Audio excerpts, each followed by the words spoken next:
City reports just below 9,000 COVID cases today, the first time daily caseload falls below 10,000 in a month. The government will soon provide outreach vaccination service to senior citizens who are homebound. And Shanghai reports more than 2,000 COVID cases but rejects citywide lockdown.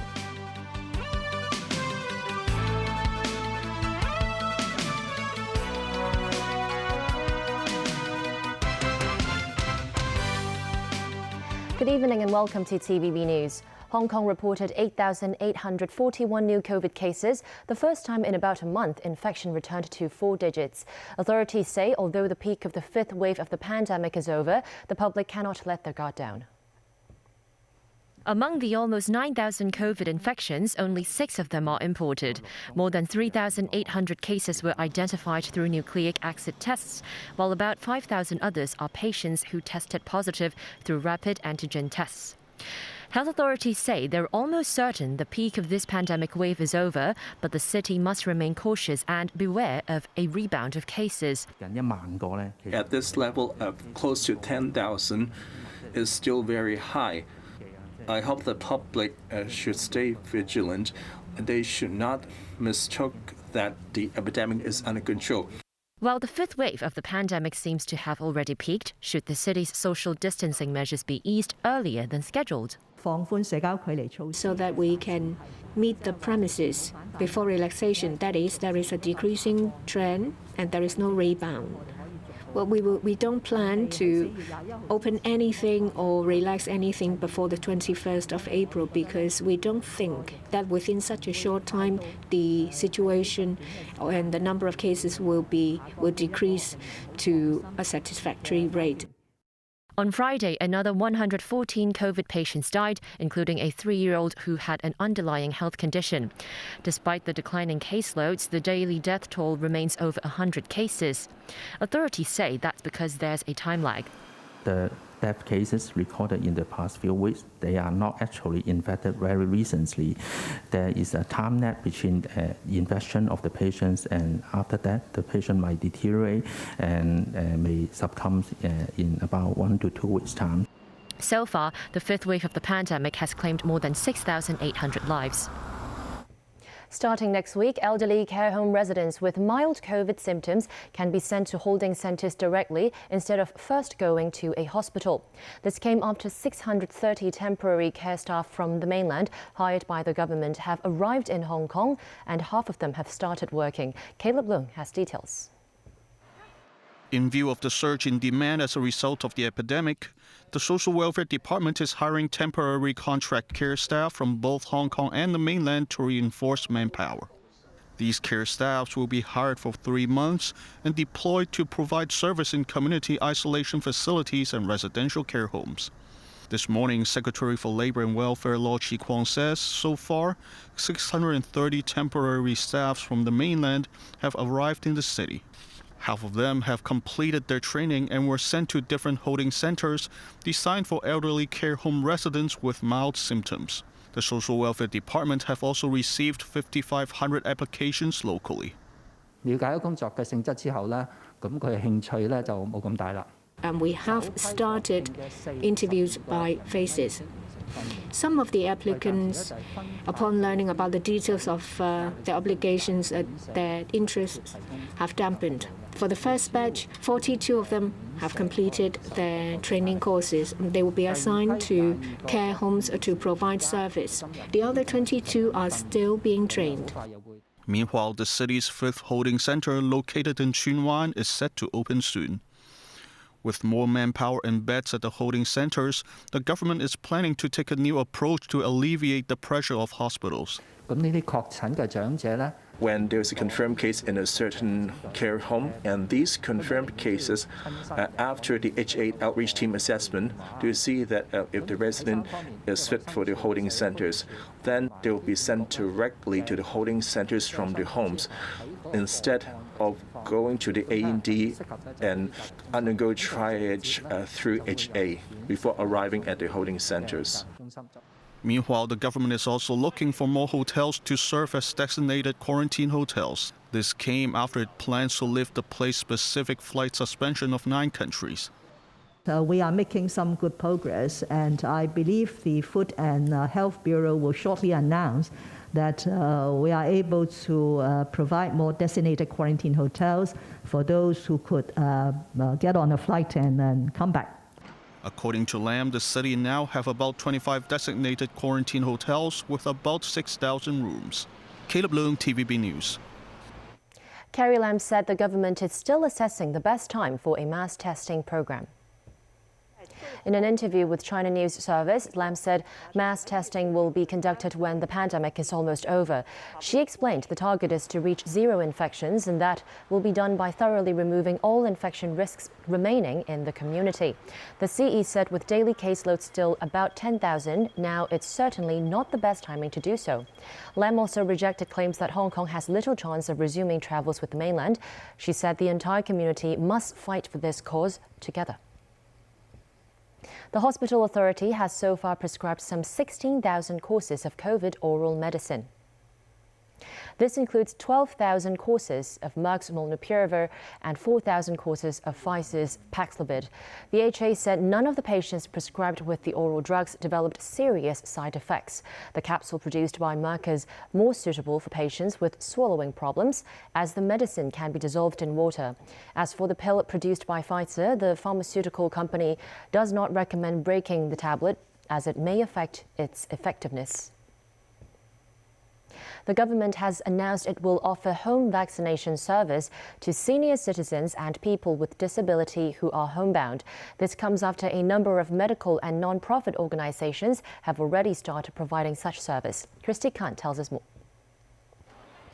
To further increase the vaccination rate in Hong Kong, Secretary for the Civil Service Patrick Nip, who is in charge of the city's inoculation program, said the government will send outreach teams to administer COVID jabs soon. People who are homebound, including elderly people aged 70 and above, and those who have disability, will be the target group. He said vaccination makes the difference between life and death for elderly people if they are infected. Nip said the authorities now are developing an online platform for people to sign up for the home vaccination service. He said the platform is expected to be ready for a trial run next week. We also liaise with district organizations to provide supplies to them, to care for them, and so that through that opportunity they can also find out those elderly and persons with disability that require this home vaccination service. So we could build up our database, and then we can send our outreach healthcare team to do home vaccinations. Nip added the authorities are arranging medical teams and organizations to send outreach teams to different districts to administer the jabs when the vaccination scheme begins. He said the home vaccination scheme will be officially launched later, and it will be open to other groups of people who are in need of vaccination at home. Meanwhile, government vaccine advisor Professor Wallace Lau said that a lot of work needs to be done to further push the elderly's vaccination rate to 90% in Hong Kong. I must stay positive, okay? And I believe that actually if we continue to push with, the government, with the various medical organizations helping to reach out to the elderly homes, to their own homes, to the district, that we will be able to, reach that 90% mark. Lau believed the low vaccination rate among the elderly is the reason why the city's death rate did not go down as quickly as the number of COVID infections over the past few days. Christy Khan, TVB News. The mainland reported 5,600 new COVID infections today, with around 2,200 cases found in Shanghai. With a surge in COVID cases, Shanghai officials have announced that residents from lockdown districts will need to have a negative nucleic acid test result before they can leave their homes. Residents from other districts can do a rapid antigen test instead. Local authorities said it is not feasible to have a full lockdown in Shanghai, as it will have a great impact on the national and even global economy.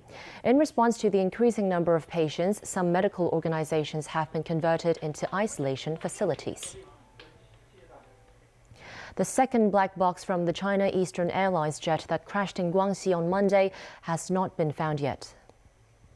As the search and rescue mission entered the 6th day, rescuers observed a moment of silence at the crash site to commemorate the victims. No survivors have been found so far. Among the 132 people on board, the authorities have so far confirmed the identities of 120 of them, including 114 passengers and 6 aircrew members. Although rescuers have not found the second black box, they found an emergency positioning transmitter installed near the second black box of the crashed plane. Still to come on tonight's news. Ukrainian president hopes for further talks as Russia signals it may scale back military operation. Pope Francis leads other bishops across the globe to pray for peace.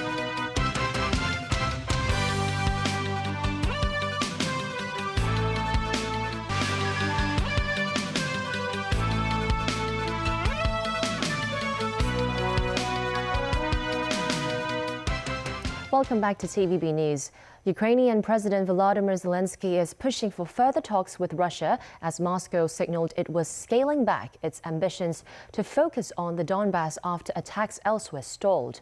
This as Ukraine says 300 people were killed sheltering in a Mariupol theater that was targeted by a Russian airstrike last week. Matthew Bray reports.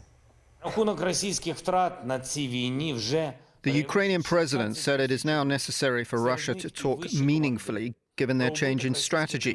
Volodymyr Zelensky told his audience that 16,000 Russians are already dead, including a number of generals, colonels and admirals. Russia says the first phase of its military operation is almost over, and it will focus on, as it put it, liberating the Donbass region. That's probably because their attempts to take the big Ukrainian centers have stalled on account of poor planning and stiff resistance. These stills allegedly show a Russian landing ship burned and fuel tanks ablaze in the port of Berdyansk in southern Ukraine.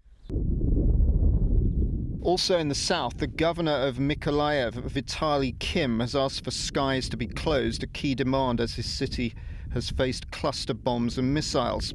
I think that bombing and missile attacks are very chaotic because tonight we have more than 10 missiles hit at Mykolaiv, on the Mykolaiv, and the targets are very unusual.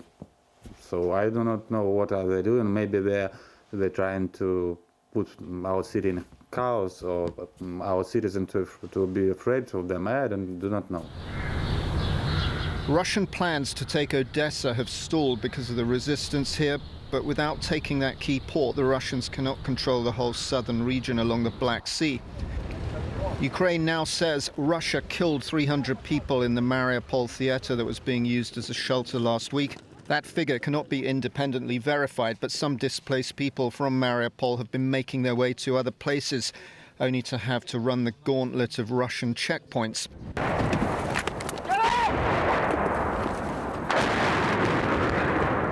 On the northern front, Russia has constantly fired artillery into Chernihiv. Here, a Sky News crew was caught up in a bombardment. Residents can be seen fleeing and cluster munitions can be seen in the fields. Matthew Bray, TVB News. Volunteers in Kharkiv are being trained as reservists to join Ukraine's territorial defense force and fight against the Russian invasion. Some of them already have combat experience, while others are civilians making the decision to take up arms. A month ago, Maxim was a physical education teacher at a boarding school in Kharkiv. Now he's leading a unit of reservists. A commander said those without experience are being used in supporting roles. The training process includes assembling and disassembling small arms, aiming and adjusting to various conditions. U.S. President Joe Biden is in Poland as he continues his whirlwind visit through Europe. It follows a trio of emergency summits in Brussels, which focused on dealing with Russia's invasion of Ukraine. Alan Bognia reports. Joe Biden's visit to Poland gave him a chance to underscore the U.S. commitment to protect a key NATO member on Ukraine's doorstep, and to thank Poles for their generous welcome of refugees. Of the 3.5 million people who fled Ukraine, 2.2 million went to Poland. Speaking alongside Polish President Andrzej Duda, Biden underscored the need for unity in the face of Russian President Vladimir Putin's aggression. The single most important thing that we can do from the outset is keep the democracies united in our opposition and our effort to curtail the devastation that is occurring at the hands of a man who, I quite frankly, think is a war criminal. And I think it will meet the legal definition of that as well. Meanwhile, in Brussels, as EU leaders wrapped up a second day of their summit meeting, the European Commission's president spoke of the importance of the partnership with the United States to reduce Europe's reliance on Russian energy. The U.S. agreed to supply 15 billion cubic meters of liquefied natural gas to replace Russia's LNG for this year. And in the coming years, we're aiming for at least 50 billion cubic meters per year, and this would be able to replace 1/3 of all Russian gas supply to Europe. This is significant. And on top, our investment will also pave the way for the deployment of green energy, because the infrastructure that we use for gas today and that we are investing in can also be used for clean hydrogen in the future. During the EU meetings, President Biden called for Russia to be expelled from the G20 group of nations. A Kremlin spokesman responded that if the U.S. succeeded, nothing terrible would happen, since the G20 and Russia are at economic war anyway. Alan Booknia, TVB News. Pope Francis led the world's Catholic bishops on Friday in praying for peace between Russia and Ukraine. Francis presided over the service in St. Peter's Basilica at the Vatican.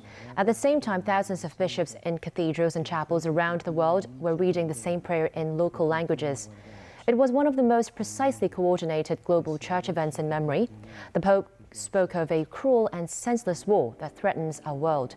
Both the Ukrainian and Russian ambassadors to the Vatican attended, but they sat on separate sides of the aisle. And that's the news. Thanks for watching.